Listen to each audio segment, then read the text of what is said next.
My name is Paula Kast, and this is my story. I grew up Catholic. I went to Catholic school, and I went to Mass on Sunday with my family.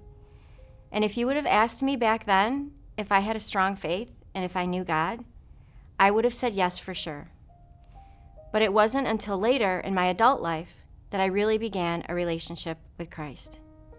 I married my husband, Rick, when I was 24 years old, and God blessed us with 3 beautiful children, a son and 2 daughters. When my youngest daughter, Jenna, was 3 years old, she was diagnosed with brain cancer. She battled this disease for 8 years. She had 9 surgeries, lots of chemo and radiation. And in 2010, when Jenna was 11 years old, she lost her battle with cancer. It was during her courageous fight that I gave my life to God. Jenna was about to have her 5th surgery, and we were devastated that her cancer had returned. I was filled with anxiety as I couldn't bear to watch her suffer anymore. I didn't have the energy to put on a good face for my children when my heart was aching.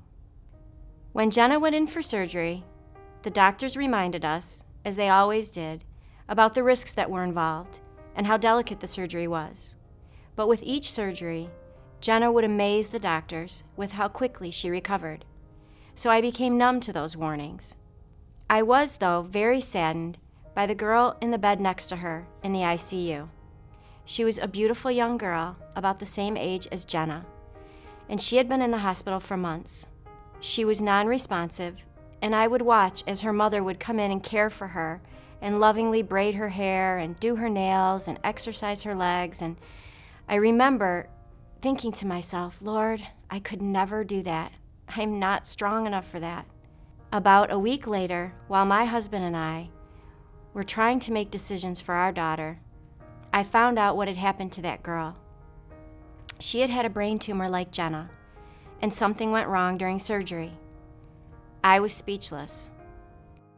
I felt like the Lord was sending me a message, and I wanted to scream out, "Did you not hear me? I am not strong enough for that." So that night, I went to the chapel. I was broken, at one of my lowest points. No one was in the chapel that night, and when I knelt down to pray, all I could do was cry. And then, suddenly, in the midst of my tears, I began to get flooded with memories of Jenna's journey and all the miracles that we experienced along the way. I was thinking about all the special friendships that we had made, and I started imagining all the other children across the world who were suffering like Jenna, and their mothers who were hurting like I was.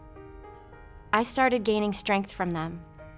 I began to realize how God had been with us through every step of this journey, how He had been with me my entire life. I realized in a much clearer way how God gave His only Son, Jesus, to die so that we could have life. I could accept the fact that God was in control and that He loved me more than I could understand. And I knew that He loved Jenna more than I was even capable of.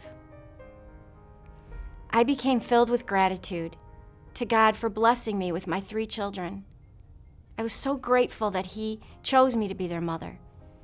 And if He would have given me the choice years back and said, "I have this incredible gift for you, but you can only have her for 11 years, I would have said yes with no hesitation. I decided that night in the chapel to trust in God's plan for my life, and that wherever this journey would take us, I would look for the Lord in everyone that I met.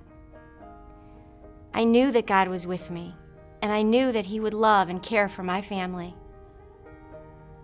And I still get scared, and there were a lot of tough times ahead for me after that night in the chapel, but I could have never endured them without holding tight to Christ's hand.